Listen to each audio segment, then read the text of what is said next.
Tonight, when you look at a map of the Earth, you are looking at a lie. The continents look static. The oceans look like empty blue puddles. In 1952, a geologist named Marie Tharp discovered the most important feature on Earth. Nobody believed her. Her own research partner called her Data Girl Talk. Marie Tharp worked in a cramped basement at Columbia University. She was a woman. Women were not allowed on research ships.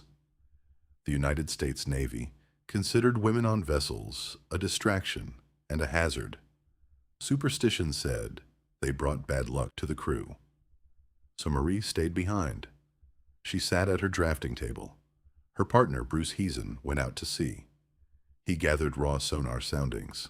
He brought them back to her. The data was just numbers. Endless columns of depth measurements. Sonar works by sending a sound wave into the deep. The wave hits the bottom and bounces back. By measuring the time it takes, you can calculate the depth. It was slow, tedious work. The ocean is vast. Marie translated these numbers into a physical landscape. She drew the ocean floor by hand, inch by painstaking inch. She used specific colors and textures to show different depths.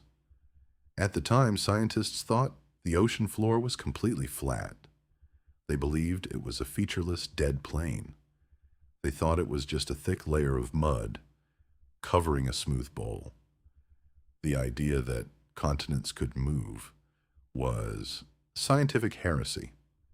Alfred Wegener proposed continental drift in 1912. He pointed out that South America and Africa fit together like puzzle pieces. He was laughed out of geology. He died frozen on an ice sheet in Greenland. His idea died with him. The Earth was solid. It was fixed. But Marie Tharp was about to resurrect his ghost. She plotted a profile of the North Atlantic. She noticed a strange shape in the center of the mid-Atlantic ridge. A deep V-shaped notch. A massive tear in the crust. She realized what it meant. The ocean floor was ripping apart. Magma was rising from the deep. It was creating new crust. The continents were moving. The planet was alive. She brought the map to Bruce Heezen. Heezen was a brilliant scientist, but he was a fixist. He believed the Earth was rigid. Continents did not drift. He looked at her drawing and dismissed it. He called it girl talk. He said it was impossible. He thought she was inventing data to fit a crackpot theory. How do you prove the Earth is splitting open when nobody will look? Marie kept working. She didn't argue. She just drew. She gathered data from dozens of expeditions. She pieced together the South Atlantic. She mapped the Indian Ocean, the Antarctic, the Pacific. Everywhere she looked, she found the same V-shaped valley. The rift was continuous. It spanned the entire globe. It was 40,000 miles long, the largest geological feature on Earth. It was a mountain range that dwarfed the Himalayas, but it was hidden under miles of dark, freezing water. Heezen still refused to believe her. He was stubborn. He was adamant that the crust could not tear. Then Heezen had an idea. He decided to look at earthquakes. The Lamont Geological Observatory had been collecting earthquake data. Heezen plotted the locations of global earthquake epicenters. He overlaid them on Marie's map of the ocean floor. The match was absolute. Every earthquake sat perfectly inside her rift valley. The Earth was shaking precisely where Marie said it was tearing apart. Heezen couldn't deny it anymore. The proof was undeniable. The crust was cracking. The continents were drifting. In 1957, they published the first map of the North Atlantic floor. It showed a massive, rugged landscape, canyons, cliffs, seamounts, and right down the middle, a giant crack. The map shocked the scientific world. It was the final proof of plate tectonics. It proved the Earth's surface is not static. It is a puzzle. The pieces are constantly sliding, crashing, and sinking.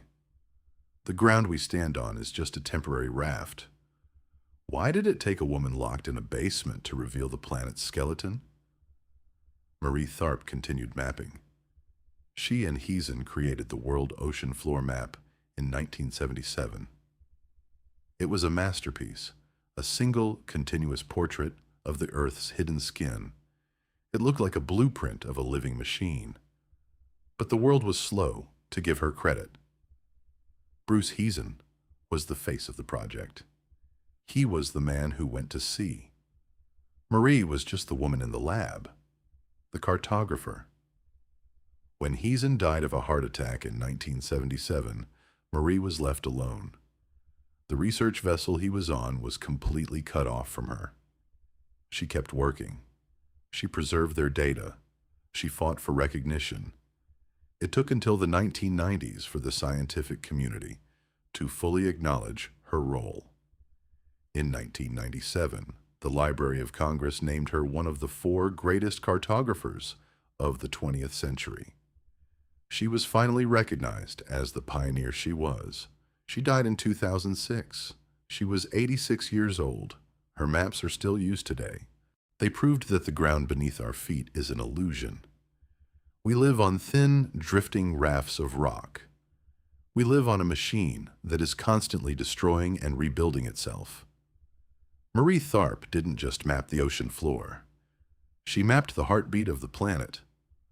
The next time you look at a globe, remember that the lines dividing the continents are drawn on water. The real borders are hidden in the dark, tearing open beneath the waves, mapped by a woman who was never allowed to see them.